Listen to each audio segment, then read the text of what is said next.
Assalamualaikum warahmatullahi wabarakatuh. Berjumpa lagi bersama Ibu Dita Maulita. Hari ini kita akan belajar fisika.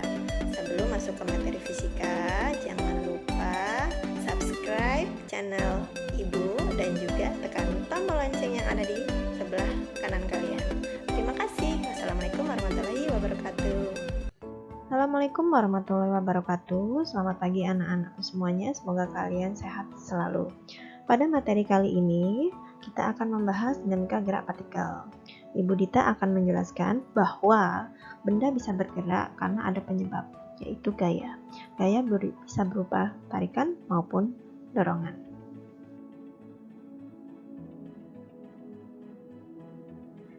Kompetensi dasar yang akan kita pelajari dan akan kita capai yaitu 3.7 menganalisis interaksi gaya serta hubungan antara gaya, massa, dan gerak benda pada gerak lurus. 4.7 melakukan percobaan berikut presentasi hasilnya terkait interaksi gaya serta hubungan gaya, massa, dan percepatan dalam gerak lurus serta makna fisiknya.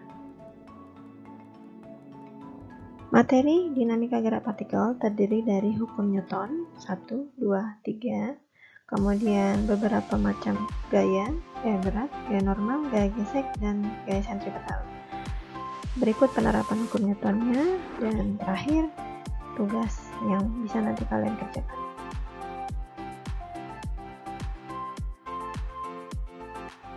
Hukum 1 Newton. Hukum 1 Newton berdasarkan gambar yang Ibu berikan di sini, terlihat bahwa ketika mobil itu diam dan posisi penumpang juga diam, namun ketika mobil tiba-tiba bergerak maju ke depan, penumpang terlihat bergerak ke belakang karena cenderung untuk mempertahankan posisinya semula yaitu diam.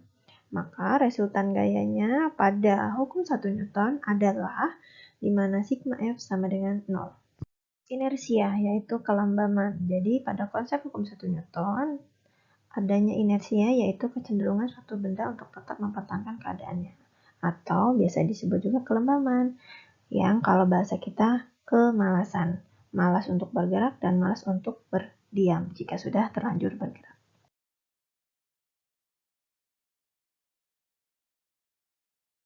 Hukum 2 Newton. Hukum 2 Newton itu menjelaskan ketika benda sudah mulai bergerak, di mana antara massa dengan percepatan berbanding terbalik.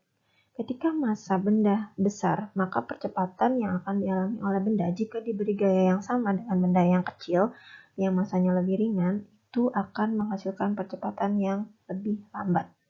Semakin besar, semakin lambat. Semakin besar benda massanya, maka akan menyebabkan gaya yang diperlukannya pun besar. Kemudian, pada hukum 2 Newton akan didapat bahwa percepatan adalah gaya dibagi massa atau sigma F sama dengan M dikali A, di mana satuan gaya adalah Newton.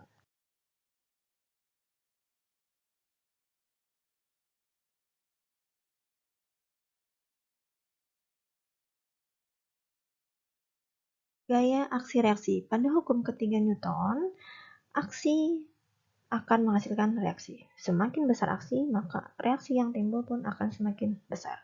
Contoh, ketika kita memukul tembok, semakin kuat pukulan yang kita berikan kepada tembok, maka tangan kita akan semakin sakit.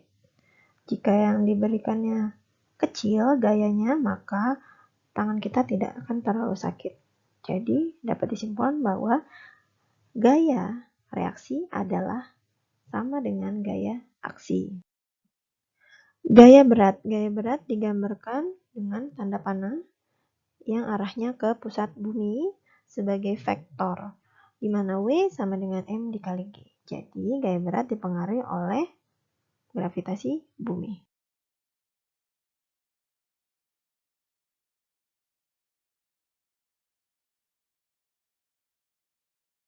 Gaya normal. Gaya normal adalah gaya yang bekerja pada bidang sentuh antara dua permukaan yang bersentuhan, di mana digambarkan dengan vektor garis panah arah ke atas, keluar permukaan.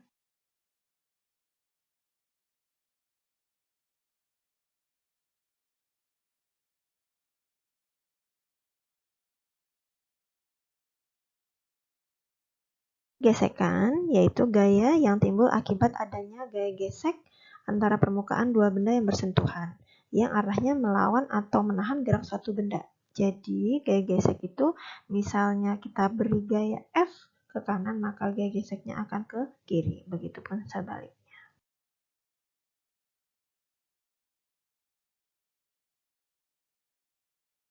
Gaya gesekan adalah menghambat gerak suatu benda karena kekasaran suatu permukaan.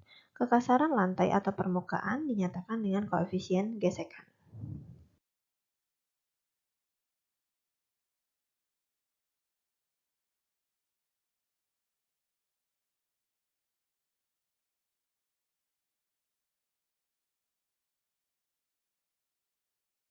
Gaya gesek statis adalah gaya gesek yang timbul pada benda yang belum bergerak atau baru akan mulai bergerak.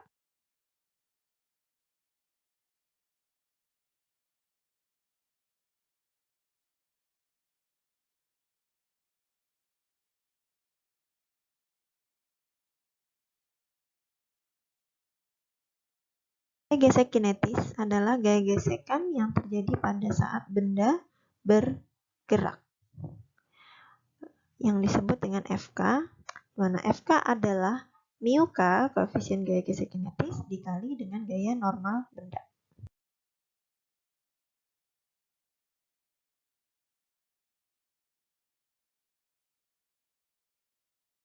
Berikut contoh soal dari penerapan gaya, di mana ada gaya yang diberikan kepada benda yang arahnya ke sebelah kanan. Kemudian jika benda tetap diam, padahal benda diberi gaya F2 ke kiri, maka berapakah gaya F2 supaya benda tetap diam? Dan berikut pembahasannya, di mana ketika benda diam berarti sigmanya harus 0, jadi gayanya sama antara kiri dan kanan. Berarti gaya kedua harus diberikan sebesar 15 Newton supaya benda tetap diam. Pada contoh kedua, diberikan gaya pada gambar ke kiri dan ke kanan dengan sudut yang berbeda. Kita langsung ke pembahasan.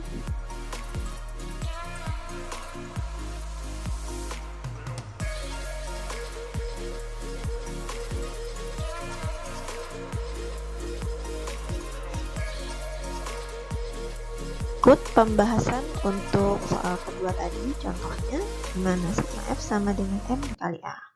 Kemudian F1 min F2 cos 60 derajat sama dengan M dikali A, yaitu 25 dikurang 20 dikali 0,5 sama dengan 2A. A, yaitu percepatan, adalah 25 dikurang 10 Newton dibagi 2. Jadi percepatan bernilai 7,5 meter per sekon. Berikutnya bisa kita lihat dari gambar.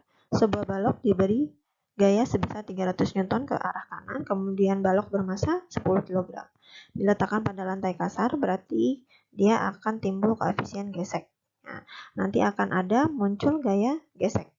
Berikut data-datanya, gaya gesek statis 0,68 dan gaya kinetisnya 0,53 untuk koefisien gesekan kinetisnya. Tentukan A gaya gesek dan B apakah benda tersebut bergerak. Berikut pembahasan. Pembahasan dari soal sebelumnya yaitu di mana massa balok 10 kg, mu 0,68, mu kinetis 0,53. Nah, gaya gesek statis yaitu F sama dengan mu S dikali normal. Maka akan keluar hasilnya 68 Newton. Gaya gesek statisnya 68. Jadi gaya harus bisa sebesar ini baru benda bisa bergerak. Kemudian gayanya sudah jelas 300 Newton, berarti benda positif bergerak. Karena itu maka dapat ditemukan percepatannya. Berikut rumusnya, di mana A sama dengan 247 Newton per 10. Jadi percepatan adalah 24,7 meter per sekon kuadrat. Ya, demikianlah penjelasan dari Ibu. Semoga kalian semua bisa memahaminya dengan baik. Nah, anak-anak, ini tugas untuk pertemuan selanjutnya. Mohon dikerjakan di rumah, hanya 2 nomor, dikerjakan dengan sebaik-baiknya. Jika masih ada pertanyaan atau masih ada soal yang bingung, kalian bisa japri lewat WA grup kelas kalian. Terima kasih sudah menyaksikan video pembelajaran yang Ibu Dita berikan. Selamat mengerjakan, sehat selalu.